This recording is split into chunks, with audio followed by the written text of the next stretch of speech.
నమస్తే, welcome to వీఫై news leader. ఇవాల్టి మన లీడర్ ఓరుగంటి వెంకటేశ్వర్లు గారు ప్రస్తుతం బీజేపీ సీనియర్ నాయకులు, అలాగే లాసా ఇన్ఫోటెక్ చైర్మన్ గారు ఈరోజు మన వీఫై స్టూడియోలో మనతో పాటు ఉన్నారు. సార్ నమస్తే అండి. నమస్కారం అండి. చాలా రోజుల తర్వాత. సరే, ఎలా ఉన్నారు, ఏం చేస్తున్నారు? చాలా బిజీగా కనిపిస్తున్నారు. అంత బాగుంది. ఓకే, మేడం ఎలా ఉన్నారు సార్? చాలా బాగున్నారండి. సార్, ముఖ్యంగా ఈ రోజు మనం ఇంటర్వ్యూ చేయబోతుండే ఎందుకోసం అంటే మీరు బీజేపీ పార్టీలో చేరడం జరిగింది. అసలు బీజేపీ పార్టీలోకి ఎందుకు మీరు వెళ్లాల్సి వచ్చింది? చాలా మంచి క్వశ్చన్ అండి. మొదలుతోనే మంచి క్వశ్చన్ వేశారు.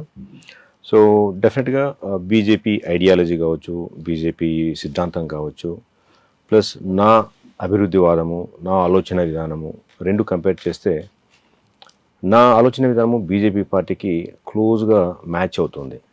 సో దానివలన వేరే పార్టీల వైపు చూడకుండా డైరెక్ట్గా బీజేపీ అయితే మనకు చాలా మంచిగా ఉంటుంది. అభివృద్ధి వాదంతో ముందుకెళ్తున్నారు. ఇండియా డెఫినెట్గా షైన్ అవుతుంది. ఇక్కడే కాదు, ఇంటర్నేషనల్ లెవెల్లో కూడా, అంతర్జాతీయంగా కూడా మంచి పేరు వస్తుంది మనకి.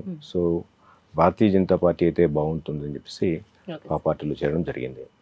సార్, అలాగే ఈటెల రాజేందర్ గారి ఆధ్వర్యంలో మీరైతే పార్టీలోకి రావడం జరిగింది. అంటే ఏ విధంగా సపోర్ట్ చేస్తున్నారు? అసలు ఈటెల గారు ఏమంటున్నారు? సో భారతీయ జనతా పార్టీ ఒకవైపు, తర్వాత ఈటెల గారి వ్యక్తిత్వం చాలా మంచిది. సో మంచి నాయకుడు. సో చాలా నిదానంగా ప్రజలకి సేవ చేయాలి అన్న సిద్ధాంతంతో ముందుకు వెళ్ళే వ్యక్తి, చాలా మంచి వ్యక్తి. సో ఈరోజు రాజకీయాల్లో అలాంటి వ్యక్తి చూడడం చాలా కష్టం. సో ఏ టైంలో వెళ్ళినా, ఎవరు వెళ్ళినా అందరితో పలకరించే వ్యక్తి ఈటెల రాజేందర్ గారు. ప్లస్ నేను ఉండేది కూడా ఆ ప్రాంతమే, మేడ్చల్ మల్కాజ్గిరి ప్రాంతమే కాబట్టి సో ఈటెల గారి నాయకత్వంలో బీజేపీ పార్టీలో పనిచేస్తే బాగుంటుందని చెప్పేసి త్రూ ఈటెల రాజేందర్ ద్వారా, కిషన్ రెడ్డి ద్వారా నేను భారతీయ జనతా పార్టీలో చేరడం జరిగింది. సార్, అంటే సపోర్ట్ ఏ విధంగా ఉంది ప్రెజెంట్ మీకు వాళ్ళ తరపున? సపోర్ట్ నేను చేరి 1 year అయింది భారతీయ జనతా పార్టీ. ఇప్పుడు ఆల్రెడీ సీనియర్స్ చాలా మంది ఉన్నారు. డెఫినెట్గా ఒక కార్యకర్తగా నేను భారతీయ జనతా పార్టీలో చేరి పార్టీకి పనిచేస్తూ ప్రజలకు సేవ చేస్తూ ముందుకు వెళ్తాను. ఎప్పుడు ఏమి చేయాలి అనేది నాయకత్వం డిసైడ్ చేస్తుంది, ఈటెల రాజేందర్ గారు చేస్తారు. సో నా వరకు అయితే ప్రస్తుతానికి ఏమి ఎక్స్పెక్టేషన్స్ లేకుండా పార్టీలో చేరడం జరిగింది. సో ఇప్పుడు ప్రజలకు సేవ చేసుకుంటూ ఆ ప్రాంత అభివృద్ధి కోసం తోడ్పాటు పడుతూ ముందుకు సాగుతూ ఉన్నాం. వెంకటేష్ గారు ఒక రైతు కుటుంబం నుంచి వచ్చారు. రైతు కుటుంబం నుంచి, ఒక మధ్యతరగతి కుటుంబం నుంచి వచ్చినటువంటి వెంకటేశ్వర్లు గారు రాజకీయాల్లోకి అసలు ఏ విధంగా ఎంటర్ అయ్యారు మీరు? సో నేను బేసికల్గా మారుమూల ప్రాంతం నుంచి వచ్చానండి. ఒక రైతు కుటుంబం నుంచి వచ్చాను. సో కష్టపడి అమ్మ నాన్న చదివించారు. సో తర్వాత బీటెక్ చేశాను, ఎంటెక్ చేశాను. అన్న సపోర్ట్తో ఎంటెక్ కూడా చేసి ఐటీ కంపెనీలో కూడా జాబ్ చేశాను. సో ఇవన్నీ చేస్తున్న క్రమంలో నేను సమాజాన్ని ఒక డిఫరెంట్ యాంగిల్లో చూసేవాడిని. అంటే సమాజంలో ఉన్న సమస్యలు ఏంటి అవన్నీ స్టడీ చేస్తూ వచ్చాను. సో అప్పుడు ఏం చేద్దామన్నా ఫైనాన్షియల్ పరిస్థితి లేదు కాబట్టి సో అబ్జర్వ్ చేస్తూ నేను ఉద్యోగం చేసుకుంటూ ఒక స్టేజ్కి వచ్చిన తర్వాత ఎన్ని రోజులు ఈ ఉద్యోగం చేస్తామని చెప్పేసి నా సొంతంగా ఒక స్కిల్ డెవలప్మెంట్ సెంటర్ ఓపెన్ చేసి ఒక ఐటీ కంపెనీ స్టార్ట్ చేసి కొంపల్లిలో అక్కడ స్టార్ట్ చేయడం జరిగింది. సో ఈ 10 years ప్రయాణంలో, మా కంపెనీ పెట్టిన 10 years టైంలో అక్కడ ఉన్న లోకల్ లీడర్స్ నేను స్టడీ చేశాను. అక్కడ అవకాశాలు చాలా ఉన్నాయి. నార్త్ ఆఫ్ హైదరాబాదు, ఉత్తర హైదరాబాదు ఏమాత్రం అభివృద్ధికి నోచుకోకుండా, అక్కడ పెద్ద పెద్ద లీడర్స్ ఉన్నా ఏమాత్రం సొసైటీని పట్టించుకోకుండా వాళ్ళ సొంత ప్రయోజనాల కోసం పనిచేసే క్రమంలో నేనే ఎందుకు రాజకీయాల్లో రావద్దు, నేను కష్టపడి కండ్లకోయలో ఐటీ పార్క్ తీసుకురాగలిగినప్పుడు ఒక ఎమ్మెల్యేనో, ఒక ఎంపీనో, ఒక కార్పొరేటర్ అయితే ప్రజలకు ఇంకా మంచి సేవ చేయగలుగుతాను అన్న ఆలోచనతో నేను రాజకీయాల్లోకి రావడం జరిగిందండి. Okay sir. అలాగే ఇప్పుడు మేడ్చల్ నియోజకవర్గం నుంచి గతంలో మీరు పోటీ చేయడం జరిగింది. ఇప్పుడు బీజేపీ పార్టీని నమ్ముకున్నారు, బీజేపీ పార్టీలోకి మీరు రావడం జరిగింది. అంటే మీరు రాబోయే రోజుల్లో మీకు ఖచ్చితంగా మీకు ఎమ్మెల్యే టికెట్ అక్కడి నుంచి వస్తుందని మీరు అనుకుంటున్నారా? అది మనం ఇప్పుడు ఏం చెప్పలేమండి. సో అక్కడ నేను ముందే చెప్పినట్లు అక్కడ చాలా మంది సీనియర్ నాయకులు ఉన్నారు. నాకు ఏ బాధ్యత ఇచ్చినా డెఫినెట్గా పార్టీ గైడ్ లైన్స్ ప్రకారం నేను ముందుకు సాగుతాను. డెఫినెట్గా ఏ పదవి ఇచ్చినా, ఏం గైడెన్స్ ఇచ్చినా, ఏ ఆర్డర్ ఇచ్చినా ఫాలో అవ్వడానికి నేను రెడీగా ఉన్నాను. సో నాకు MLA, MLC, MP, even corporator ఇచ్చినా చేయడానికి రెడీగా ఉన్నాను. సో నాకు కావాల్సింది ఏంటంటే ప్రజలకు సేవ చేయటం. ఆ అవకాశం పార్టీ ఇస్తే పార్టీ గైడ్ లైన్స్ ప్రకారము అక్కడ నాయకత్వం ఇన్స్ట్రక్షన్స్ ప్రకారము నేను పని చేసుకుంటూ ముందుకెళ్తాను. అంటే ఏ హామీతో మీరు పార్టీలో చేరారని మేము అనుకోవచ్చు? జీరో అండి, ఏ హామీ లేదు. నాకు భారతీయ జనతా పార్టీ నచ్చింది, ఈటెల రాజేందర్ గారు నచ్చారు. సో ఈ రెండు అంశాలు నచ్చి నేను పార్టీలో చేరడం జరిగింది. అంతే తప్ప ఎలాంటి ప్రామిస్లు కానీ ఎలాంటి ఇవి కానీ మనకు లేవు. అలాగే అంటే మల్లారెడ్డికి మీకు పచ్చగడ్డ వేస్తే బగ్గుమంటు, అంటే ఆ ఫోర్స్ ఇప్పుడు అలానే కొనసాగుతుందా? అలాంటిదేం లేదండి. ఇప్పుడు అప్పుడు రాజకీయాల్లో ఉన్నప్పుడు నా బాధ ఏంటంటే ఆయన ఎమ్మెల్యేగా, ఎంపీగా, మినిస్టర్గా చేశారు కదా, ఆయన తలుచుకుంటే ఆ ప్రాంతం ఇప్పటికే చాలా డెవలప్ అయ్యేది. అలాంటి ఎటువంటి కార్యక్రమాలు చేపట్టలేదు. సో అన్న ఇది ఉంది కానీ బట్ పర్సనల్గా అయితే మల్లారెడ్డి గారు అంటే గౌరవం ఉంది. ఆయన హార్డ్ వర్క్ చేసి పైకి వచ్చాడు. బట్ ఆ ద్వేషం అంటూ ఏం లేదు. బట్ మినిస్టర్గా ఆ బాధ్యత ప్రజలు ఇచ్చారు కాబట్టి ఆ డెవలప్మెంట్ ఎందుకు ఫోకస్ చేయలేదు అన్న కోపం మాత్రం ఉంది. అంటే బీజేపీ పార్టీ సపోర్ట్ మీకు నిండుగా ఉంది అంటే యుద్ధం ఇంకా ఫోర్స్ గా కొనసాగుతుందని మేము అనుకోవచ్చు. డెఫినెట్ గా అభివృద్ధి విషయంలో ఒక ఎమ్మెల్యేగా ఇప్పుడు ఆయన ఎమ్మెల్యేగా కంటెస్ట్ చేశారు, గెలిచారు. సో ఎమ్మెల్యే బాధ్యత నిర్వర్తిస్తూ ఆ ప్రాంత అభివృద్ధి, ఆ ప్రాంత ప్రజల సంక్షేమము ఆయన చూడాలి. ఎప్పటికీ ఆయన ఆస్తులు పెంచుకుంటూ ఆయన స్వార్థం కోసం పనిచేయకుండా ప్రజల కోసం పనిచేయాలి. ఇప్పుడు ఆయన ప్రజానాయకుడు అయ్యాడు కాబట్టి ప్రజల కోసం పనిచేయాలి. దాన్ని ప్రజలు ఇచ్చిన పదవిని సొంత ఆస్తులు పెంచుకోవడానికి ఉపయోగిస్తే ప్రజలు క్షమించరు. సో అలాగే కాంగ్రెస్ పార్టీపై మీ అభిప్రాయం, అంటే ప్రస్తుతం ఉన్నటువంటి పార్టీ మీద మీ అభిప్రాయం అడిగితే ఏం చెప్తారు మీరు? ప్రస్తుతం అంతా కన్ఫ్యూజన్ ఉందండి. ఐ థింక్ కాంగ్రెస్ గవర్నమెంట్ ఎలా నడుస్తుందో ఎవరికి అర్థం కావట్లేదు. వాళ్ళ ఎమ్మెల్యేలకు తెలియట్లేదు, మినిస్టర్కి తెలియట్లేదు. 1 year అయిపోయిన తర్వాత కూడా ఇంకా క్లారిటీ లేదు. సో ఇప్పుడు రియల్ ఎస్టేట్ మొత్తం కొలాప్స్ అయింది. ఎక్కడ చూసినా మార్కెట్లో క్యాష్ ఫ్లో లేదు. So people are confused. ప్రజలు కన్ఫ్యూజన్లో ఉన్నారు. కానీ రేవంత్ రెడ్డి గారు అంటే ఐటీ పార్క్ విషయానికి వస్తే కనుక అంటే అది ఒక ఇన్స్పిరేషన్గా తీసుకుని ఇప్పుడు 2వ పార్కు కూడా స్థాపించడానికి ఆయన ముందుకు రావడం జరుగుతుంది. మీకు ఎలా అనిపిస్తుందండి? అది మీరు ఏ రకంగా ఫీల్ అవుతున్నారు? డెఫినెట్గా అండి, అది చాలా మంచి డెసిషన్. మేము 7 సంవత్సరాలు కష్టపడి గత బీఆర్ఎస్ గవర్నమెంట్లో పోరాటం చేసి ఒక 12 ఎకరాల్లో ఒక ఐటీ పార్క్ తీసుకొచ్చాము. ఒక కైటియా కొంపల్లి ఐటీ ఎంటర్ప్రెన్యూర్స్ అసోసియేషన్ ప్రెసిడెంట్గా చాలా సంతోషము. అది ఇన్స్పిరేషన్ తీసుకొని ఇప్పుడు 2nd ఐటీ పార్క్ మెడ్చల్లో వస్తుందని అనౌన్స్మెంట్ అయ్యింది ఈ మధ్యలో. సో డెఫినెట్గా మేము చాలా సంతోషపడుతున్నాము. గోయింగ్ ఫార్వర్డ్ నార్త్ ఆఫ్ హైదరాబాద్లో ఇంకా మల్టిపుల్ ఐటీ పార్క్స్ వస్తాయి. డెఫినెట్గా అది న్యూ హైటెక్ సిటీ అవుతుంది. అంటే మీకు ఒక రకంగా చెప్పాలంటే చాలా సంతోషంగా అనిపిస్తుంది. చాలా సంతోషం అండి, చాలా సంతోషం. ఎందుకంటే ఒక చిన్న ఎఫర్ట్, ఒక 7 years వరకు ఒక ట్వీట్తో స్టార్ట్ అయిన ప్రయత్నం. కేటీఆర్ గారికి నేను ఒక స్మాల్ ట్వీట్ చేశాను. ఆ ట్వీట్ ఈరోజు ఒక టవర్ అవుతుంది. Small tweet is becoming IT tower today. So ఆ ఐటీ టవర్ వర్క్ నడుస్తూ ఉంది. దాంతోపాటు ఇప్పుడు మల్టిపుల్ ఐటీ పార్క్స్ వస్తున్నాయి అక్కడ real estate almost 10 times 15 times రేట్లు పెరిగాయి. సో దాంతోపాటు చాలా చాలా పెద్ద పెద్ద ప్రాజెక్ట్స్ వస్తున్నాయి. సో డెఫినెట్గా ఆ ప్రాంతం అభివృద్ధి చెందడానికి ఈ ఐటీ పార్క్స్ చాలా దోహదపడతాయి. అంటే ఈ ఐటీ పార్క్ విషయంలో ఒక రకంగా చెప్పాలంటే కొన్ని సంవత్సరాల సన్నిహితం అని అనుకోవచ్చు కేటీఆర్ గారితో మీకు. ఎందుకంటే ఆయన మీరు ట్వీట్ చేసిన దానికి ఆయన ఓకే చెప్పటం, ఈ పార్కు రావటం, అట్లా అసలు ఎలా ఫీల్ అవుతున్నారు? కేటీఆర్ గారి మీ అభిప్రాయం అడిగితే ఏం చెప్తారు? ఈజ్ ఎ గ్రేట్ లీడర్ అండి కేటీఆర్ గారు. ఇర్రెస్పెక్ట్ ఆఫ్ పార్టీ ఆయన విజనరీ. సో డెఫినెట్గా కేటీఆర్ గారు చాలా సపోర్ట్ చేశారు. ఒక విజన్ ఉన్న నాయకుడు. సో డెఫినెట్గా గోయింగ్ ఫార్వర్డ్ ఆయన కూడా నార్త్ ఆఫ్ హైదరాబాద్ ఫోకస్ చేసి ఇక్కడ ఐటీ పార్క్ డెవలప్మెంట్కి హెల్ప్ చేస్తారని ఆశిస్తున్నాను. ఓకే, అసలు రాజకీయ రంగంలో అడుగు పెట్టాలి అనుకున్నప్పుడు చాలా డబ్బుతో కూడుకున్నటువంటి వ్యవహారం.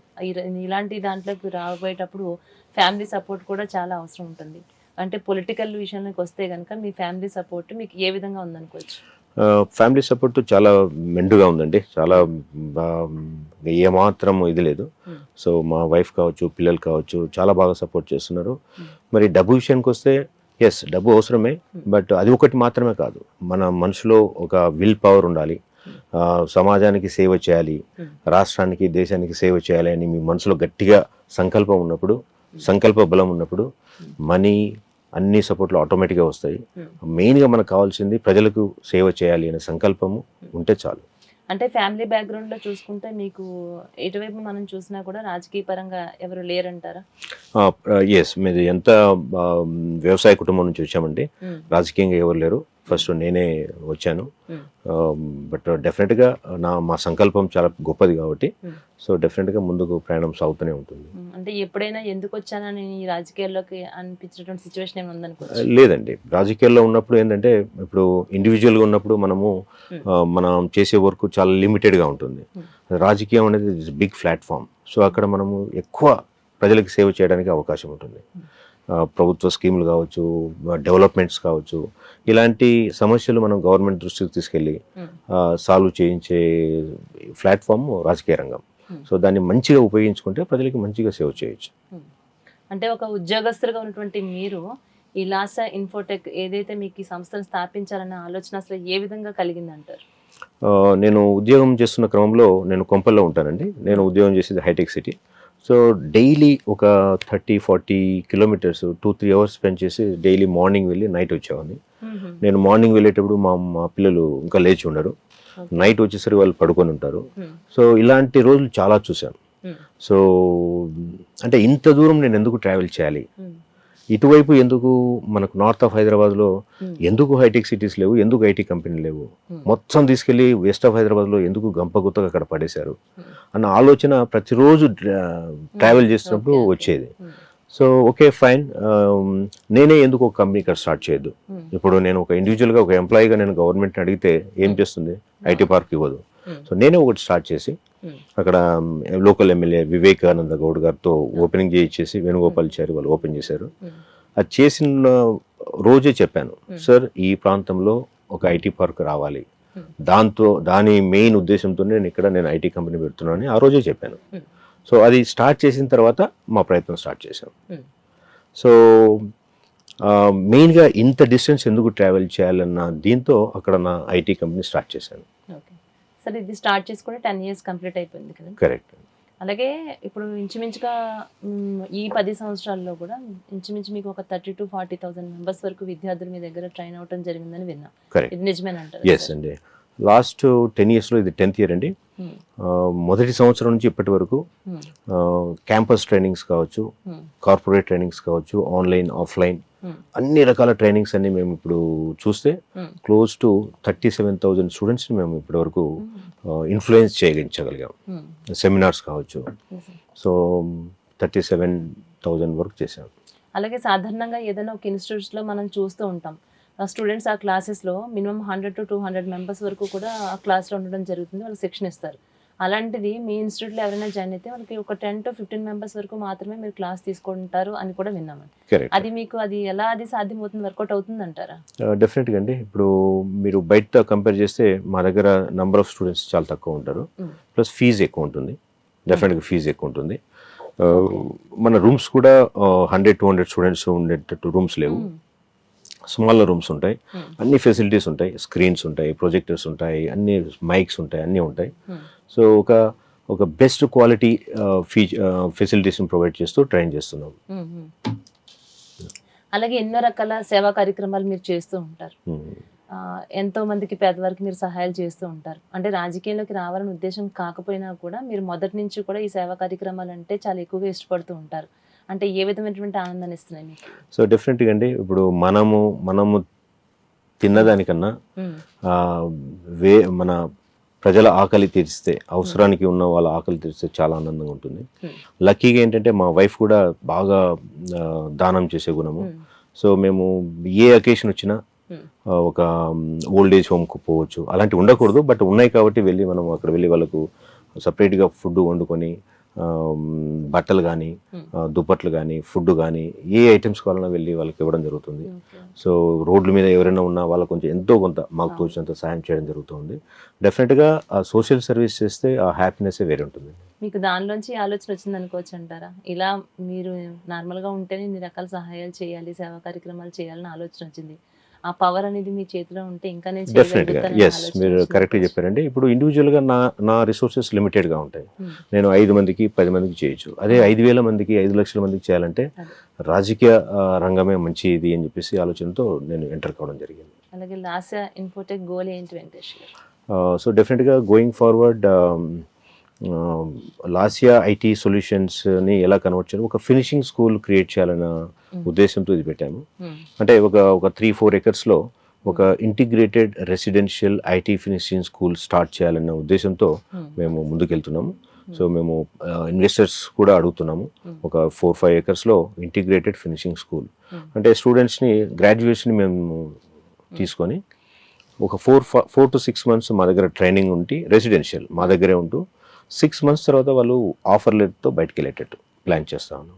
అంటే not only technical skills, finishing skills like communication skills కావచ్చు, ప్రజెంటేషన్ స్కిల్స్ కావచ్చు, the complete soft skills and hard skills రెండు కలిపి ఇచ్చి కంప్లీట్గా ఒక ప్రోడక్ట్ లాగా తయారు చేసి ప్యాక్ చేసి మార్కెట్లోకి పంపించేసేయడం, డైరెక్ట్గా ప్రాజెక్ట్లో ఇంప్లిమెంట్ చేసేయడం. Okay sir. అంటే జీతం ముఖ్యం కాదు, జీవితం ముఖ్యం అనే ఒక ఆశయంతో మీరు ముందుకు వెళ్తూ ఎంతో మంది, ఎన్నో వేల మందికి మీరు జీవితాన్ని ఇచ్చారు. మీకు ఎలా అనిపిస్తుంది ఆ ఫీల్? చాలా చాలా ప్రౌడ్గా ఫీల్ అవుతానండి ఈ అవకాశం వచ్చినందుకు.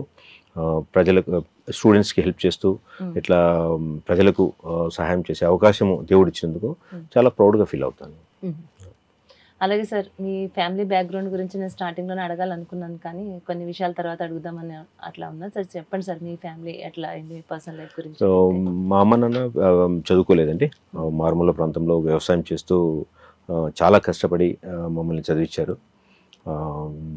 సో బీటెక్ చదివించారు, బీటెక్ ఎంటెక్ కూడా చదివించారు. సో తర్వాత పెళ్ళి, మా వైఫ్ సుజాత వెంకట్ అండి. She is a great artist, she is a multi talented women I can say. So ఆమెకు ఆర్ట్ గ్యాలరీ ఉంది. తర్వాత ఆర్గానిక్ ఫార్మింగ్ చాలా బాగా చేస్తుంది, గార్డెనింగ్ చేస్తుంది, కుకింగ్ చేస్తుంది. తర్వాత she is a great artist. చాలా అవార్డ్స్ కూడా వచ్చాయి ఆమెకి as a artist, painting artist, arts మీద. తర్వాత నాకు 2 పిల్లలు. పెద్ద అమ్మాయి లండన్లో ఉంది, చిన్న అమ్మాయి డాక్టర్, చెన్నైలో అనెస్థీషియా చేస్తుంది, ఎండి అనెస్థీషియా. Okay sir.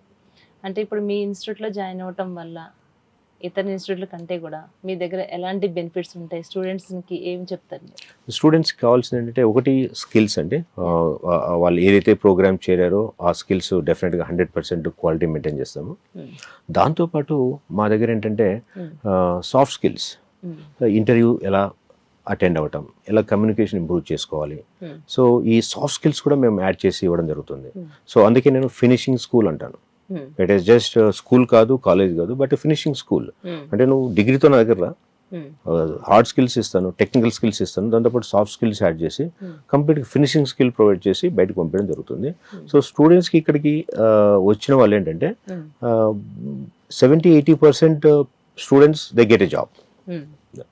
అలాగే అంటే లాస్ట్ ఇయర్ ఫ్యూచర్ ప్లాన్స్లో ఒక రెసిడెన్షియల్ స్కూలే కాదు, కాలేజ్ కూడా మీరు స్థాపించాలన్న ఆలోచనతో ఉన్నారని తెలిసింది. అంటే ఇది మీకు గవర్నమెంట్ నుంచి సపోర్టు కావాలని కోరుకుంటున్నారా, లేకుంటే ఏ విధంగా దీన్ని ముందుకు తీసుకెళ్దాం అనుకుంటున్నారు? డెఫినెట్గా అండి, నాకు చాలా మంచి ఐడియాస్ ఉన్నాయి.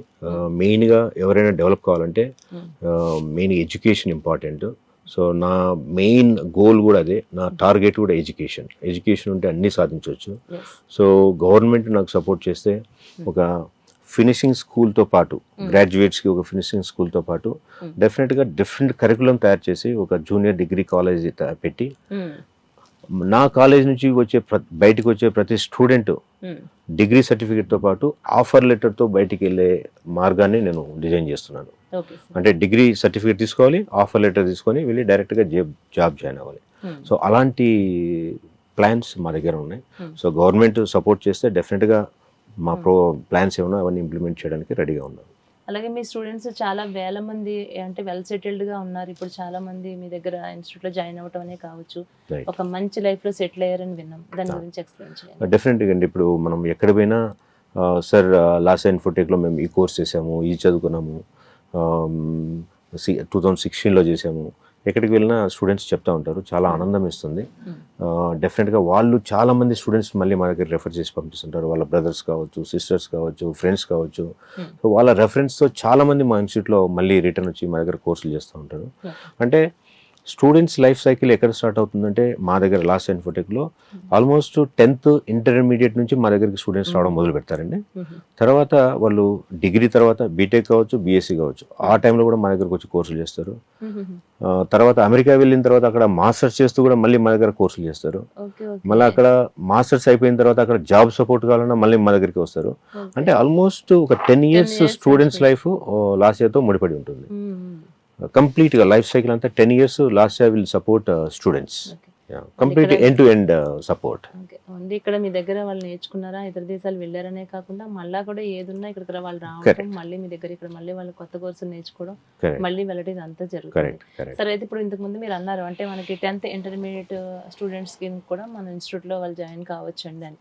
అంటే ఇప్పుడు ఇతర దేశాల్లో పంపించాలి, వెళ్ళాలని చాలా మంది ఎంతో ఆశపడుతూ ఉంటారు. అంటే బయట కంట్రీకి వెళ్ళాలనుకునే పిల్లలకు వాళ్ళకి ఎలాంటి క్వాలిఫికేషన్ ఉండాలంటారు?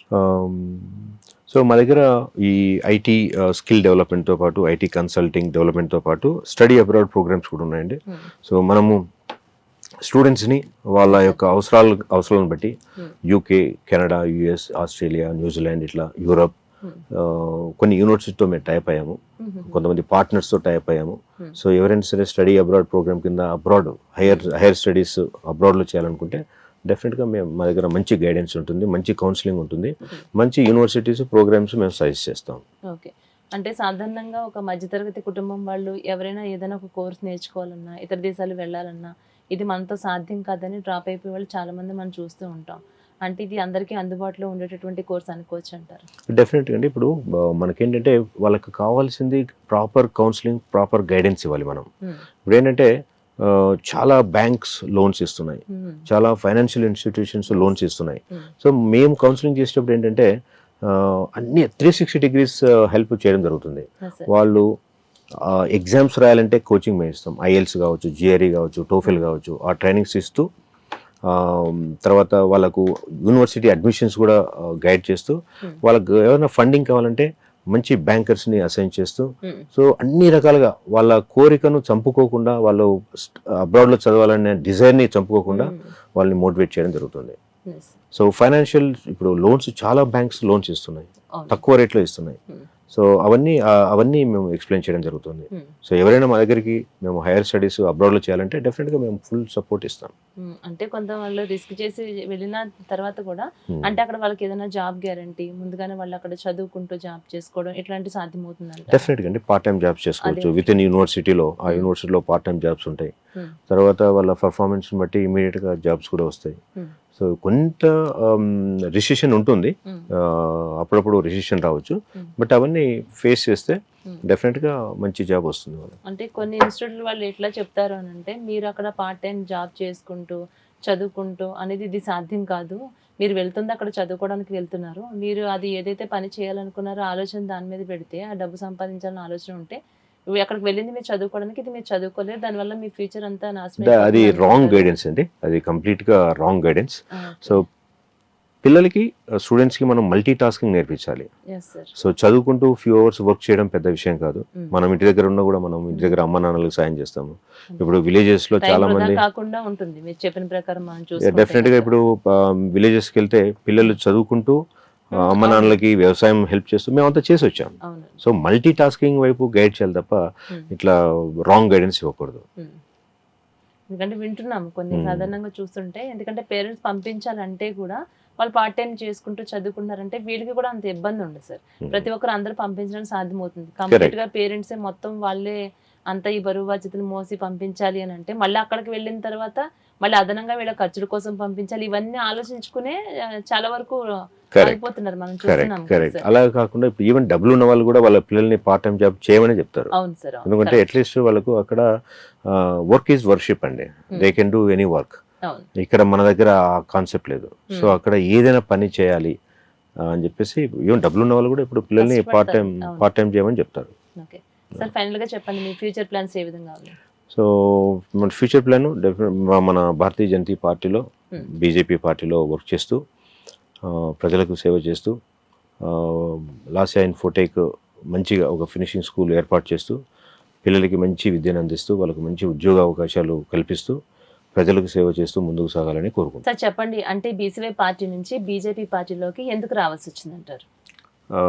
నేను మేడ్చల్ ఎమ్మెల్యేగా కంటెస్ట్ చేసినప్పుడు బీసీవై పార్టీ తరఫున కంటెస్ట్ చేయడం జరిగిందండి. మన పార్టీ అధ్యక్షులు బోడే రామచంద్ర యాదవ్ గారు నాకు టికెట్ ఇవ్వడం జరిగింది. పోటీ చేశాము, బాగానే కష్టపడ్డాము. బట్ అన్ఫార్చునేట్గా కొంచెము ఈ ఎలక్షన్స్లో అదొక లెర్నింగ్ ఎక్సర్సైజ్ లాగా అయింది మాకు. బట్ దాని తర్వాత మన బోడే రామచంద్ర యాదవ్ గారు ఫోకస్ అంతా ఆంధ్రప్రదేశ్లో పెట్టారు. సో ఇక్కడ కొంచెం యాక్టివ్నెస్ తగ్గింది. సో అలా అని చెప్పేసి మనకు రాజకీయ రంగంలో ముందుకు పోవాలనే ఉద్దేశంతో ఉంది కాబట్టి ఆల్టర్నేట్ పార్టీ ఏది ఉందని స్టడీ చేస్తే భారతీయ జనతా పార్టీ సూట్ అవుతుందని భారతీయ జనతా పార్టీలో చేరడం జరిగింది. అంటే అంటే రెండు రాష్ట్రాలకి సంబంధించి బీసీవై పార్టీ అంటే ఫ్యూచర్ ఏ విధంగా ఉండబోతుందంట? డెఫినెట్గా రామచంద్ర యాదవ్ గారు చాలా సంకల్పం ఉన్న వ్యక్తి. ప్రతి ఫెయిల్యూరు సక్సెస్కి దగ్గర చేస్తుందని నమ్మే వ్యక్తి బోడే రామచంద్ర యాదవ్ గారు. డెఫినెట్గా ఆయనలో ఉన్న సంకల్ప బలం ఏదైతే ఉందో ఇప్పుడు కాకుండా నెక్స్ట్ ఫ్యూ ఇయర్స్లో ఆయన ఆంధ్రప్రదేశ్ సీఎం గ్యారంటీ అవుతారు. ఆయన విల్ పవర్ అలాంటిది. తెలంగాణలో కావచ్చు, ఆంధ్రప్రదేశ్లో కావచ్చు ఆయనకు చాలా క్రేజ్ ఉంది. బట్ అన్ఫార్చునేట్గా ఈ రాజకీయ క్రీడా రంగంలో కొంచెము బలి అయ్యారు. లేకపోతే మన ఎమ్మెల్యే కావాల్సిన వ్యక్తి కొంతమంది నమ్మించి మోసం చేయడం వల్ల ఆ విధంగా జరిగింది. బట్ ఆయనకు డెఫినెట్గా మంచి అవకాశం వస్తుంది. డెఫినెట్గా తొందరలో ఆయన ఆంధ్ర సీఎంగా చూస్తాం. ఇప్పుడు ఎమ్మెల్యేగానే గెలవలేనటువంటి వ్యక్తి రేపు పొద్దున్న సీఎం కాబోతున్నారని చాలా కాన్ఫిడెంట్గా ఉన్నారు. మీకు ఎట్లా అంత కాన్ఫిడెంట్ ఆయన పట్ల? ఆయనలో ఉన్న కాన్ఫిడెన్స్ అండి, ప్రజల్లో ఉన్న ఆయన మీద నమ్మకం. మొన్న ఎమ్మెల్యేగా కాలేకపోయారంటే అక్కడ చాలా కారణాలు ఉన్నాయి. అక్కడ జగన్ను ఓడగొట్టాలనే ఒకే ఒక దీంతో ప్రజలు ముందుకెళ్లారు. ప్లస్ రాజకీయ పార్టీలు ఎవరైతే నమ్మించి మోసం చేసాయో దానివల్ల కొంచెం నష్టం జరిగింది. బట్ ఆ నష్టాన్నే ఆయన బలంగా మార్చుకొని ముందుకు వెళ్తా ఉన్నారు. ఆయన అలుపు లేకుండా కష్టపడుతున్నారు. బట్ డెఫినెట్గా నాకు 100% కాన్ఫిడెన్స్ ఉంది, రామచంద్ర యాదవ్ గారు ఏదో ఒక రోజు ఆంధ్రప్రదేశ్ సీఎం అవుతారు. చంద్రబాబు గారిని ఢీ కొడతారంటారు? డెఫినెట్గా. అలాగే మీ చంద్రబాబు గారిపై మీ అభిప్రాయం అడిగితే ఏం చెప్తారు? It's great leader, visionary. డెఫినెట్గా తెలంగాణలో కావచ్చు, ఆంధ్రాలో కావచ్చు బాగా హార్డ్ వర్క్ చేశారు. ఈరోజు ఇండియాలో ఐటీ రంగం ఈ విధంగా ఉందంటే one of the reason is Chandrababu Naidu గారు. అలాగే పవన్ కళ్యాణ్ గారి గురించి అడిగితే ఏం చెప్తారు? పవన్ కళ్యాణ్ గారు కూడా బాగా హార్డ్ వర్క్ చేస్తున్నారు. సో బాగానే హార్డ్ వర్క్ చేస్తూ ఉన్నారు. అంటే ఇప్పుడు ప్రస్తుతం చూసుకుంటే ఏపీ ప్రభుత్వం ఏ విధంగా కొనసాగుతుంది, భవిష్యత్తులో ఎలా ఉండబోతుంది అనుకుంటున్నారు ఏపీ ప్రభుత్వం? ఈ 5 yearsకి అయితే ప్రాబ్లం లేదండి. ఎన్డీఏ గవర్నమెంట్, మోడీ గారి సపోర్ట్ ఉంది, ప్లస్ పవన్ కళ్యాణ్, ఈ కాంబినేషన్ బాగుంది. సో డెఫినెట్గా ఈ 5 yearsకి ఏం ప్రాబ్లం లేదు. But going forward Ramachandra Yadav గారు ఆయన కాన్సెప్ట్ చాలా బాగుంది. డెవలప్మెంట్ కాన్సెప్ట్ కావచ్చు, సంక్షేమం కావచ్చు, వీళ్ళందరినీ ఢీకొని ఆయన సీఎం అవుతాడు గ్యారంటీ. అంటే భవిష్యత్తులో ఖచ్చితంగా జనసేన అధ్యక్షుడు పవన్ కళ్యాణ్ గారే ముఖ్యమంత్రి కాబోతున్నారని ప్రతి ఒక్కరు కూడా అనుకునేటటువంటిది. కానీ మీరు విభిన్నంగా మాట్లాడుతున్నారు, చాలా కాన్ఫిడెంట్గా చెప్తున్నారు ఈ విషయంలో చూస్తుంటే. ఎస్ అండి. అంటే నేను పవన్ కళ్యాణ్ గారితో నేను పోల్చటం లేదు ఇక్కడ. బట్ రామచంద్ర యాదవ్ గారిలో ఉన్న విల్ పవర్, ఆయన సంకల్ప బలం ఏదైతే ఉందో అది కళ్ళలో కనిపిస్తుంది, ఆయన మాటలో ఉంటుంది. మొన్న ఎంత ఓడిపోయినా, తెలంగాణలో దెబ్బతిన్నా, ఏపీలో దెబ్బతిన్నా, మళ్ళీ సేమ్ అంతకన్నా డబల్ ఎనర్జీస్తో ముందుకెళ్తా ఉన్నారు. సో డెఫినెట్గా మంచి రిజల్ట్స్ వస్తాయి. ఇక తెలంగాణలో చూసుకుంటే అంటే మనకి నెక్స్ట్ సీఎం ఖచ్చితంగా బీసీ వ్యక్తి ముఖ్యమంత్రి అవుతాడు. రెడ్డి అనగానే ఈ లాస్ట్ రెడ్డి ముఖ్యమంత్రి అంటే ఈ రేవంత్ రెడ్డే అని మనం వింటున్నాం ఇప్పుడు ప్రజల ఒపీనియన్. నిజంగా ఖచ్చితంగా తెలంగాణలో రాబోయే కాలంలో బీసీ వ్యక్తి ఎవరైతే ఉన్నారో అది ఎవరైనా కానివ్వండి వాళ్ళు ముఖ్యమంత్రి అవుతారని అంటున్నారు. ఇది ఎంతవరకు మీ అభిప్రాయం? డెఫినెట్గా సాధ్యమవుతుందండి, అదేం పెద్ద వండర్ ఏం కాదు. డెఫినెట్గా బీసీ జనాభా 60% జనాభా ఉన్నాం. సో డెఫినెట్గా బీసీ ముఖ్యమంత్రి ఈజీగా కావచ్చు, అది పెద్ద వండర్ ఏం కాదు. సో డెఫినెట్గా బీసీ ముఖ్యమంత్రి అవుతారు కూడా. మోస్ట్లీ ఈటల రాజేందర్ గారు అవుతారు.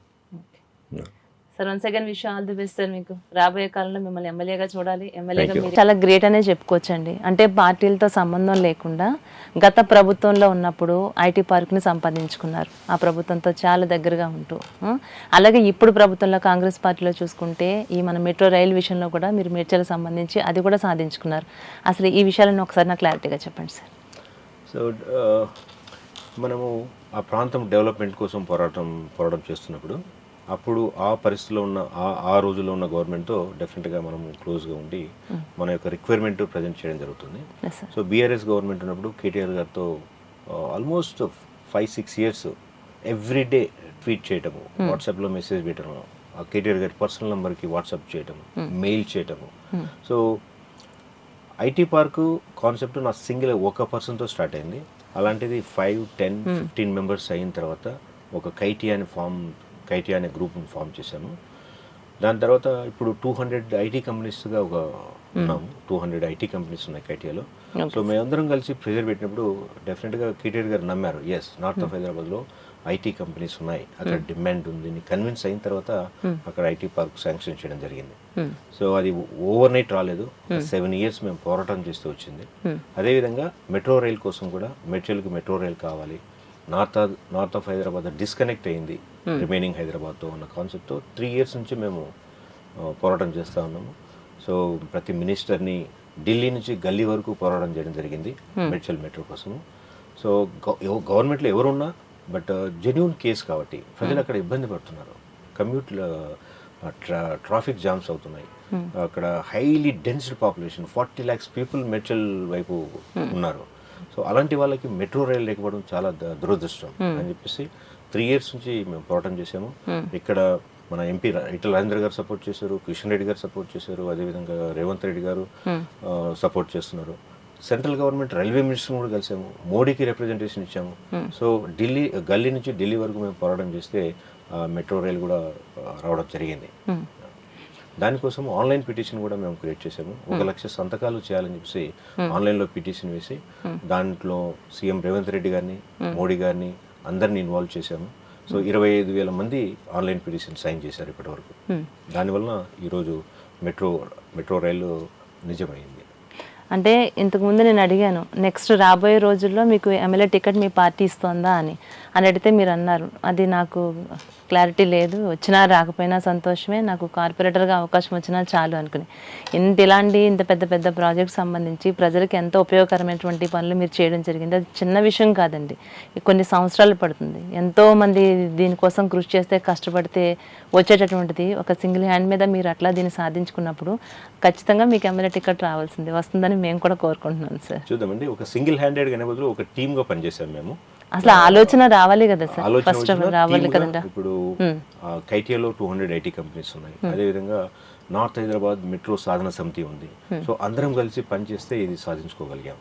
ఇక్కడే తెలుస్తుంది మీ గొప్పతనం. ఎన్నో ఇప్పుడు వరకు కొన్ని వేల మంది అది లక్షల్లో కావాలని కోరుకుంటున్నాం sir. Once again wish all the best. Thank you very much.